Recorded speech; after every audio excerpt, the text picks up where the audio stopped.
अस्सलाम वालेकुम स्टूडेंट। और आज की ये वीडियो तरक्की पसंद तहरीक और उसकी अ, जो उर्दू गज़ल और उर्दू नज़्म की जो बुक है उसके ऊपर है। मतलब BUDAE 182 है ना। तो 182 एक है और 181 एक बुक है जो क्लासिकल उर्दू गज़ल के ऊपर है, और एक तरक्की पसंद तरक्की पसंद तहरीक से वाबस्ता जो जो उर्दू गज़ल, उर्दू नज़्म, नावल जो भी है उन सारे के ऊपर है।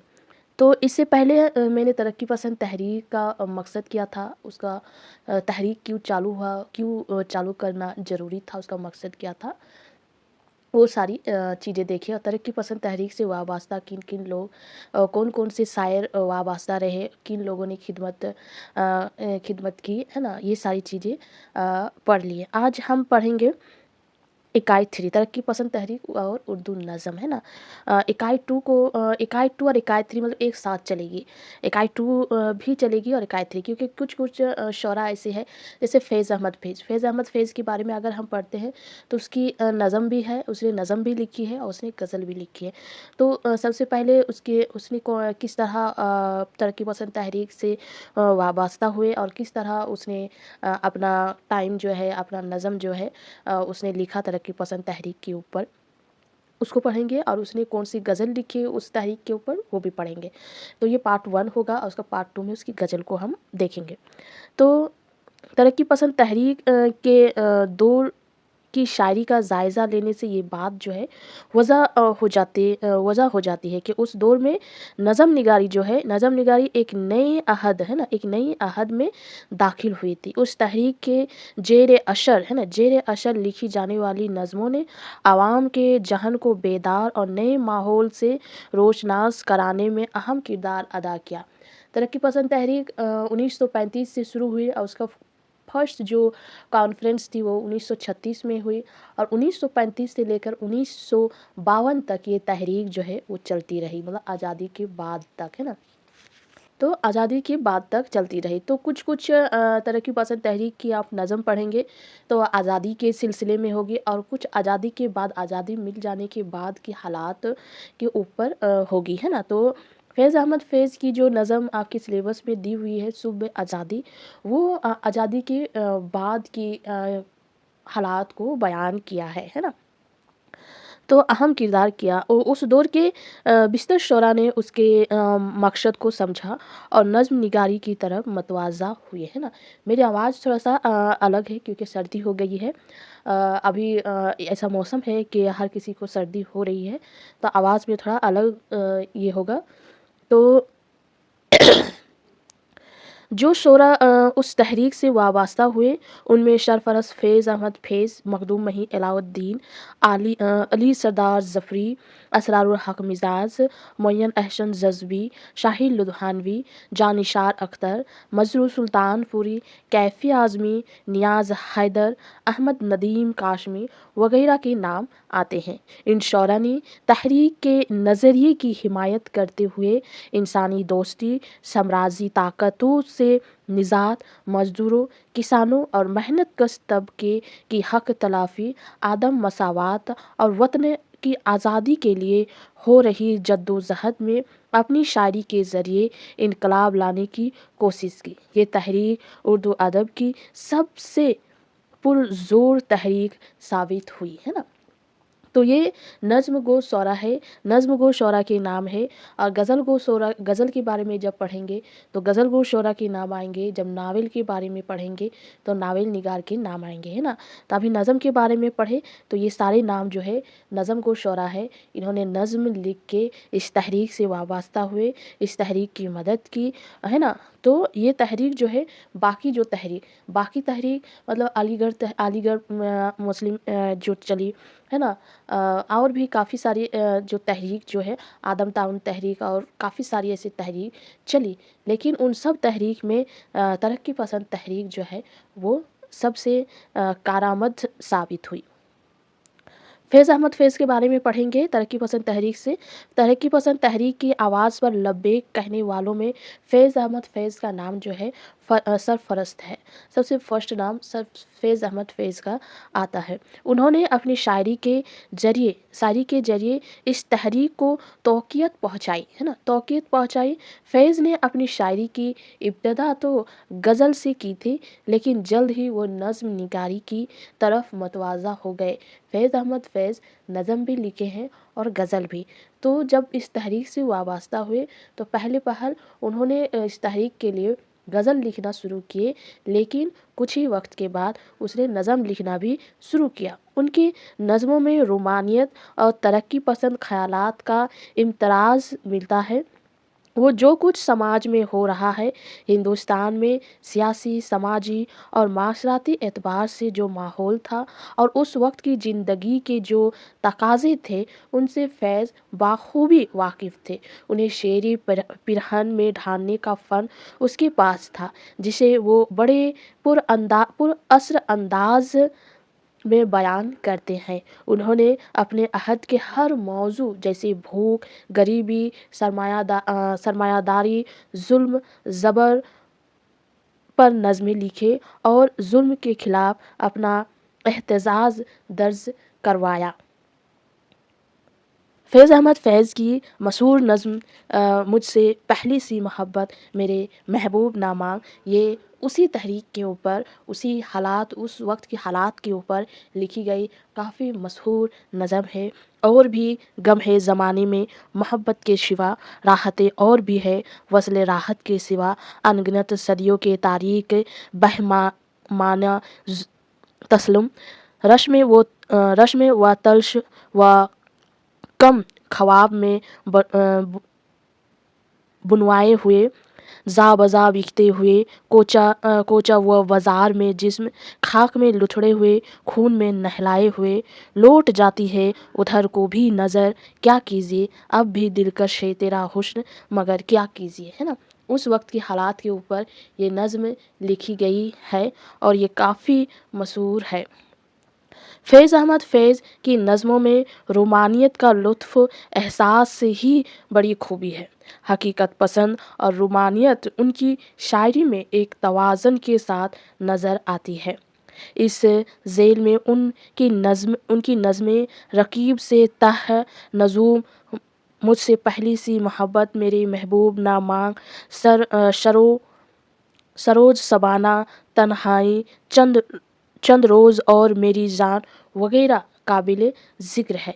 उसकी नज़म की नाम से मच जाइए, उसमें जो डिटेल्स उसमें समझाने की जो कोशिश की है वो देखिए। जैसे अगर आप देखते हैं मुझसे पहली सी मोहब्बत, मेरे महबूब ना मांग, ये जो नज़म है उसमें अपने महबूब को बताया है कि तुम्हारा जो हुस्न है अभी भी लाजवाल है, लाफानी है, दिलकश है, लेकिन जो शहर की हालात है वो सारी चीज़ें ऐसी है कि तुम्हारी तरफ नज़र जाती तो है, लेकिन उधर मेरी नज़र घूम जाती है, ऐसी हालात है ना?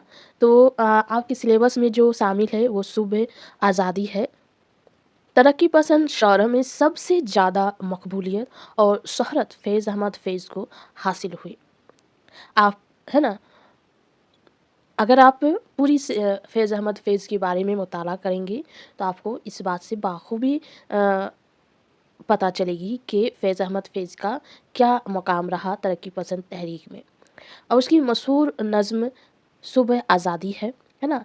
4 बंदों पर मुश्तमिल शहर आफ़ाक नज़म सुबह आज़ादी उनके दूसरे मजमूए कलाम दस्त शबा में शामिल है, जो 1952 में शाये हुए। मतलब जब तरक्की पसंद तहरीक ख़त्म होने वाली थी, जिस साल, उसी साल ये शाये हुए।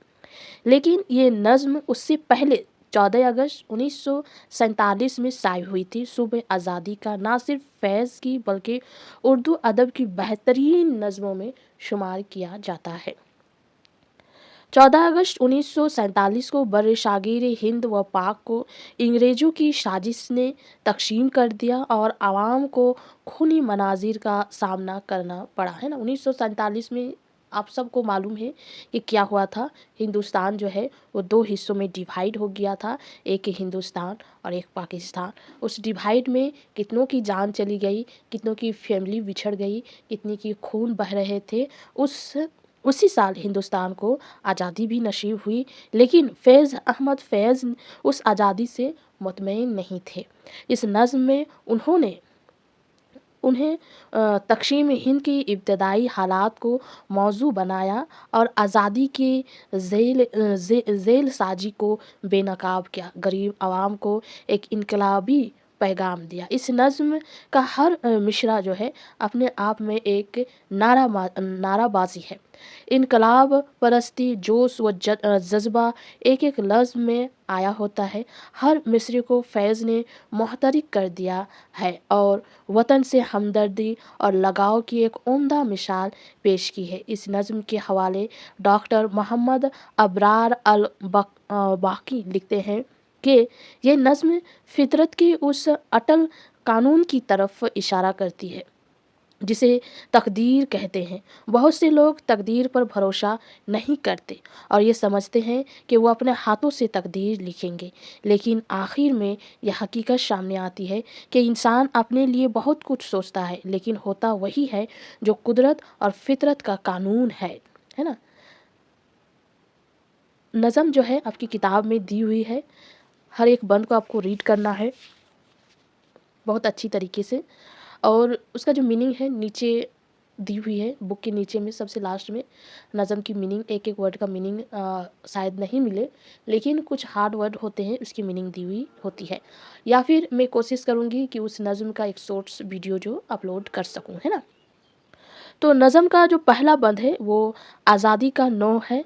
शायर के दिल में आज़ादी के कुछ और माने थे, लेकिन जब आज़ादी मिली तो इक़्तिदार का मिज़ाज व मयार व ऐसा ही रहा वैसा ही रहा।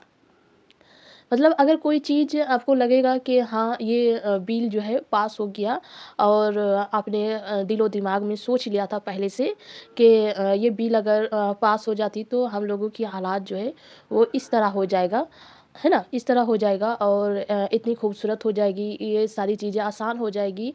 लेकिन एक्चुअल में होता नहीं, सिर्फ बिल पास हो गया और दुनिया जैसा है वैसा ही रहता है, सिर्फ एक बिल पास होता है। उसी तरह आज़ादी भी है।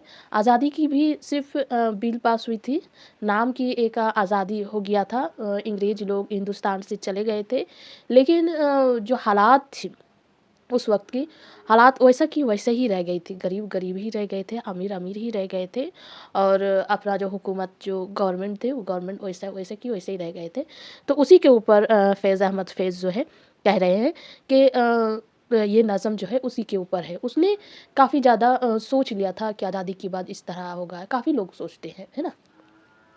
उसके बाद शायर का दिल रो रहा था कि आखिर हमने जिस आज़ादी के लिए जाने गंवाए, असमत लुटाई, खून बहाया, और वो आज़ादी कहाँ चली गई। ये सुबह जो दागदार है और शहरा तबाह कीन, उसकी अहम मतलाशी नहीं थे। तो यहाँ पर ही वही बात बताई कि उसने आज़ादी के बारे में जो सोचे थे वो हुआ नहीं। दूसरे बंद में शायर यार से कुर्बतें और उनसे वाबस्तगियों का जिक्र किया है, मगर शहर की लगन और हसीनाए नूर में से सिर्फ एक का इंतखाब करना था। लेकिन यहाँ पर उनकी यहाँ आज़ादी का पुरजोश जज्बा हमें मुतासिर करता है। उनके दिल में रुख शहर की लगन की तमन्ना शबख़ थी, वतन से इस कदर मोहब्बत थी कि बे अपने जाने चाहने वालों क्या अपने बेचाहने वालों को की पुकारें भी सुनाई नहीं दी। ये सब बहुत अजीज़ थे, लेकिन सुबह आज़ादी का चेहरा देखने की लगन और नूर का दामन उनके लिए बहुत कीमती था। उनके दिल में तमन्ना की रफ्तार तेज़ थी और तेज़ रफ्तारी के सामने उनकी थकन की रफ्तार बहुत धीमी थी, है ना। उसने अपने चाहने वालों अपने हर कोई आज़ादी की जब लड़ाई हो रही थी, जंग हो रही थी, तब एक क्या था कि अपने से ज़्यादा चाहने वाले, जिसको चाहते हैं जान से भी ज़्यादा, जिसको और भी रिश्तेदार है, और भी काफ़ी सारे ऐसे लोग हैं, बच्चे हैं, माँ है ना, बाप है, उन सब को छोड़ के, उन सब को देखे बगैर उसने सिर्फ़ आज़ादी के लिए लड़ी और आज़ादी के शुभ को, नया एक शुभ को देखने के लिए वो सारी चीज़ें की। लेकिन आखिर में वो शुभ कहाँ है है ना। फैज़ अहमद फैज़ की बात यही है कि आखिर वो सुबह कहाँ है जिसके लिए इतनी सारी तमन्नाओं को हमने मारा है, इतनी सारी ख्वाहिशों को मैंने मारा है, इतनी सारी जद्दोजहद, इतनी कोशिशें, इतनी जंगें लड़ी, जिसके लिए लड़ी वो नया सुबह कहाँ है ना। तीसरे बंद तीसरे बंद में फैज़ अपने वतनों से मुखातिब होकर कहते हैं कि हज़ार साला गमों के पहाड़ एक दिन रेज़ा रेज़ा हो जाएगा और निशात वस्ल हम पर हलाल व अज़ाब हिज्र हराम होगा। इस तरह हम हकीकी आज़ादी की ख्वाहिश को हासिल करेंगे। नज़्म के आखिर बंद में फैज़ फ़िराग ज़ुल्मत नूर से दिल बहलाने वालों को बावर करते करते हैं कि एक रात की मुख्तलिफ सूरतें हो सकती है। एक मिट्टी तो दूसरी उभरी उन्हीं ग्रहणी सब का एहसास क्यों कर हो और क्यों ना दीदाए दिल अंधेरे पर उजाले का धोखा खा जाए। अभी उनकी निजात तो नहीं, अभी इस सफ़र को जारी रखो कि तुम्हारी मंजिल अभी नहीं आई है ना। मंजिल जो है, जो आज़ादी के लिए जो हम लोगों ने लड़ी है, वो आज़ादी अभी तक हम लोगों को नहीं मिली है ना। उसके लिए अभी और कोशिश करने होगा और लड़ाई लड़ने होगा, तब जाके मुझे वो जो सुबह है हमको मिल सकती है। मुल्क जब आज़ाद हुआ तो कई अहले कलम और असहाब दानिश की तरह फैज़ भी कद्र नाउमीद हुए, क्योंकि उनकी नज़र में 1947 की आज़ादी का समर सिर्फ हाकिम साइंसदा के लिए था। आम आदमी बादस्तूर अपने आकाओं के लिए ग़ुलामी की ज़िंदगी बसर कर रहा था। हिंदुस्तान की आज़ादी पर हिंदू मुस्लिम फसाद का दाग लगा था, जिसकी सबसे बड़ी वजह ये थी कि बरतानवी साम्राज्य ने मुल्क को दो हिस्सों में तकसीम किया था। एक तरफ हिंदुस्तान के लिए ये बात खिलाफ तौक़ी थी, तो दूसरी तरफ बरतानवी इक़्तिदार अपने मुकम्मल आज़ादी का वादों के बावजूद जज्बा आज़ादी के जोश को सर्द करने के पुरज़ोर कोशिश में कभी कैबिनेट मिशन तो कभी क्रिप्स मिशन का बहाना करने में लगे थे। आज़ादी के अलमदार जब अंग्रेज़ पॉलिसी की जद में छटपटाए हिंदू मुस्लिम भाइयों को देखते थे तो उनका दिल तड़प उठता था। वो इस्तेसाल और साम्राज्यी ताकतों के तसद्दुद पर खून के आंसू रोते थे, मगर जो आज़ादी के चाहने वाले थे उन्हें यकीन था कि इस समुंदर का साहिल ज़रूर है, हमें मंजिल को पाना है, इसलिए रुकना नहीं बल्कि अपने जद्दोजहद के कारवां को और आगे ले जाना है ना। मुल्क को तकसीम करके सबसे बड़ा मुल्क में फसाद खड़ा कर दिया था। जो वो फसाद क्या था, हिंदू मुस्लिम है ना। हिंदू और मुस्लिम में लड़ाई हो गई थी। हिंदू इधर रहेगा, मुस्लिम इधर रहेगा। हिंदू जो है हिंदुस्तान के लिए है, पाकिस्तान जो है वो मुस्लिम के लिए है। वो जंग एक अलग जंग चालू हो गई थी। जो आज़ादी के लिए जो आज़ादी का ख्वाब था वो आज़ादी का जो सुबह देखना था वो देखने नहीं मिला। इसीलिए शायर कह रहे हैं कि हम लोगों को अभी और जद्दोजहद करना है और काम करना है वो सुबह के आज़ादी का सुबह देखने के लिए।